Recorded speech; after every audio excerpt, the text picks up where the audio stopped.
Hey, folks, welcome to InTheMoneyStocks.com's intraday analysis video, brought to you by the creators of proprietary price, pattern, and time methodology. Learn the PPT strategies and profit for life. My name is Gareth Soloway, Chief Market Strategist here at InTheMoneyStocks.com. All right, guys, let's get right into the action today across the board as we start out on this Monday, July 29th, 2013. S&P's down about 4 points, Dow down 28, Nasdaq down about 9 across the board. Markets again started out much like Friday with some early morning selling, and then since then the volume has gotten very, very light and the markets have floated up. So we continue to kind of see this general analysis or general portrayal of the markets, which is early downside and then a float back up on extremely light volume. The key here to notice, first of all, there are a couple things I want us to really pay attention to. First off, you have a possibility of an inverse head and shoulders. You could make a case for it being right here. Okay, possible inverse. Now, I'm not a big fan of this inverse. I don't believe necessarily it will play out, but it is important that we watch this neckline right up here for a break. If that neckline does break, you will see the markets go above the 170 level. The high here previous to today was 169.86. If that neckline does break and you see the movement to the upside, you would expect this market to go to about the 171 level actually before stalling out at the next point. All right, so these are just a couple things to watch. Now, my belief is this. Wednesday, we get the Federal Reserve FOMC policy statement. The market will move on that. I do believe that this pattern will probably hold pat and go sideways either today, tomorrow, and then on Wednesday, you should see one or the other. You should either see it really break to the upside or it should stall out pretty dramatically. So the way I'm looking at it right now is just like that, which is expect neutral-ish type of trading, kind of like we saw today, which is a little downside and then a float into tomorrow. And then on Wednesday, when we get the FOMC policy statement, be ready for some fireworks. In addition, this week we get GDP, which is going to be a huge number for this market. And on Friday, we get the non-farm payrolls number and the unemployment report. So in terms of news this week, it is huge. Starting Wednesday, Thursday, Friday, all the way through the rest of this week. Huge news. I do expect the markets to get very volatile in the second half of this week. Okay, and again, it will be very interesting because, again, you have a possibility of an inverse here, which would tell us possible upside. But in all fairness, I'm not in that camp. Even though it shows that, I'm not going to be buying that, piece of cheese there. I don't believe necessarily it will hover and move up through that level. But if it does, then we know the target. So again, your general breakout line is right in this midst. If it does take that out, you should take this pivot out here as well. Okay, so that's what we have going on there on an intraday basis. The daily chart is fascinating to me because right now, if you look at the daily chart, you are hovering below the pivot from May. So it was very interesting because the market went straight up. We took this high pivot out right there. And then no sooner did we take it out, the market stalled out, and we're since then stalling as of now with the S&P down a little bit today. We've actually seen some weakness over the last 1 week period. I mean, if you go back to last week here, this is where we stalled out, and since then we've kind of come down. Now, it hasn't been a dramatic fall, but it has been a little bit of a fall. You could even make a case for a small bearish pattern here with this wide range bar right here, which was the reversal bar, and then these three inside bars. So there is a little bit of a daily bearish pattern set up. You guys see where I'm going at here? How, yes, the intraday has the inverse on it, but the daily is more powerful because it's a bigger time frame. And again, you have to look at the market as a whole, not just as a slice of a small portion.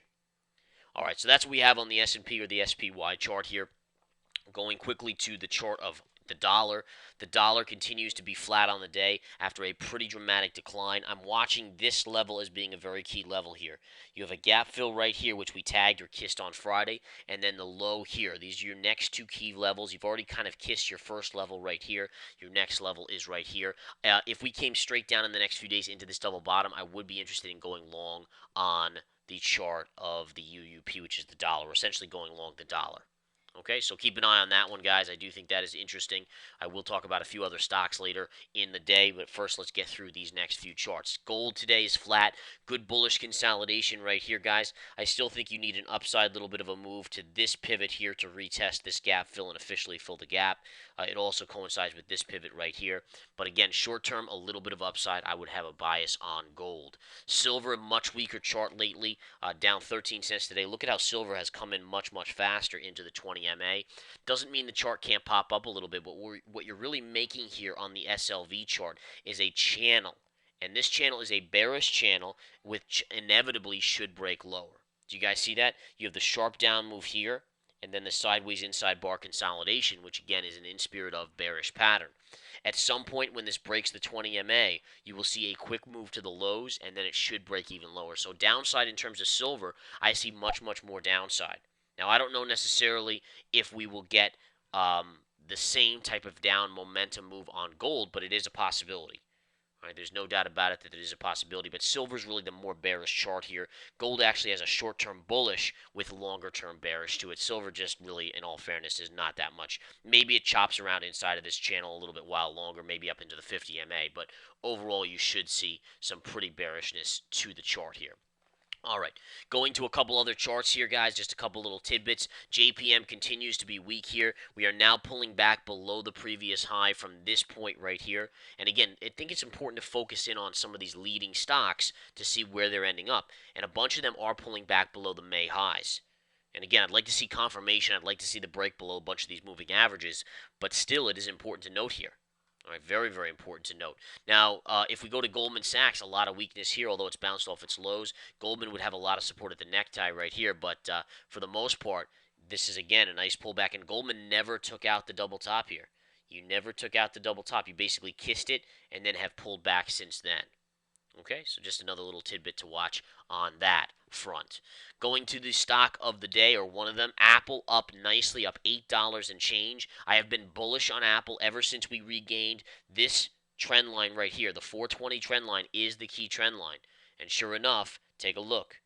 Came back into it, and then on earnings, I called for upside on earnings, and that's exactly what we got. And now you had a gap above this pivot high. This is a river theory consolidation and a breakout beginning. Your target on Apple, and again, I've been firm on upside over the last couple weeks, just like I was firm on downside from 700 all the way down. But your upside potential, guys, get this. You have upside potential in my book to this level right here. Then this level is this 485 to 486, 200 MA, and that is your price point right there. This is a beautiful chart, guys. I can't stress it enough how good of a chart this is. This is a beautiful thing, and I want you guys to recognize it because there is money to be made here, absolutely. Just like I told my members, money be made on Apple. Another stock in motion, Baidu, continues to kind of grind higher. Hasn't taken out the earnings high gap up level, but this is your short-term target right up here, 134.75. If it gets through that, my ultimate target is 145. 145, a straight shot there, I short it. Done deal right there. All right, how about another stock, Amazon? Amazon reported earnings last Thursday after the close. Friday, it opened lower and then reversed on a short squeeze. It is now coming back in. I have to say this, guys. I actually think Amazon is near a bigger time pullback. Even though it had a great reversal on earnings, and I want to give it credit for that, I think that was a lot of short covering that we're expecting a bigger move down, thus propelling it up. But I think it is done. I think it has run out of steam. I am looking for an entry on a short if I get the right PPT setup. My members in the Intra Day Stock Chat will get it should I find it. Okay, should the perfect PPT setup, proprietary setup, align itself, I'm going to give it out to my members. Another stock that's coming into range, Tesla, guys. Last night I gave a live broadcast to my members. I said if it gets above the 135 level, near 136, it is a dead short. Sure enough, it got there today. Now, again, I still think it could pop up just a little bit more. It's a strong move today up $4.60. But I'm telling you, people think, a lot of amateurs think this is going much higher. I'm telling you right now, it's going to start to stall out again and reverse. I think maybe it gets as high as 140, but anything really, honestly, between 135 and 140 to me is a green zone for a possible short. A lot of people can't short it. It depends on how many shares your clearing firm has for individuals to short. But if you can't do it, I'm going to play options. I'll probably play the stock itself because I can short it, but maybe if I can't, I'll play options. Either way, as long as you buy a couple months out options, you should make a lot, in my opinion, a lot of money to be made here on Tesla. All right, couple of sectors I'm keeping a close eye on today. Chevron, the oil stocks are getting hammered today. Chevron down $1.35. Exxon's down nicely, down 73 cents. We're also seeing other oil stocks coming down nicely as well. Another sector on watch today, aside from the financials, which are very weak, I'm watching the shipping stocks. EGLE, small cap shipper, breaking out of consolidation here above the 50 MA. If this continues higher, it's going to start setting off other shipping stocks as well. I'm keeping a close eye on dry ships. DRYS is down today, but it's into a lot of support down here. I'm not in it. I don't want to be in it yet, but I'm keeping an eye on it, guys. All right, definitely keeping an eye. Taking a look back at the spiders, SPY. The spiders have started to pull back just a little bit again. Not a dramatic pullback, but what we're really following here again, can we get below these moving averages? If we do, we need to get below this pivot. Then you can possibly retest the lows. Remember, there is an inverse head and shoulders here that's a possibility. I don't like it personally. We'll see if, again, I'm right on that gut reaction or not, but we will be watching that very, very closely. Okay?